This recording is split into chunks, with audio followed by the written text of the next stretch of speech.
erkak kishi ayol kishiga nimaga xiyonat qiladi? Nima deb o'ylaysiz? Hayotiy tajribadan kelib chiqadigan bo'lsa, endi ko'rganlarimiz bor, eshitganimiz bor. Ijtimoiy tarmoqlarda rivojlandi bizda. O'sha ijtimoiy tarmoqlarda ko'radi, qaraydi, solishtiradi-da, nega meniki unaqa emas degandan keyin bir janjal chiqadi. O'sha janjaldan keyin xo'p-xo'p o'sha xiyonatgacha boradi erkak kishi. Undan tashqari e'tiborsizlik. Misol uchun xo'jayin ishdan keladi, ayoli bee'tibor, qaramaydi, gaplashmaydi. Shu e'tiborsizlik orqasidan ham xiyonatlar kelib chiqadi.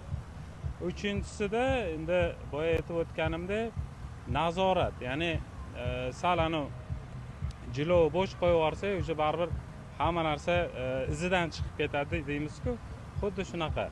Ya'ni erkak kishida ham baribir qattasiz nima qilyapsiz deb turmush o'rtog'i sal so'rab turish kerak, e'tiborli bo'lib. Ayol kishini ham shunaqa qilib turish kerak-da, baribir erkak kishi qattasan va rashk degan narsa bor.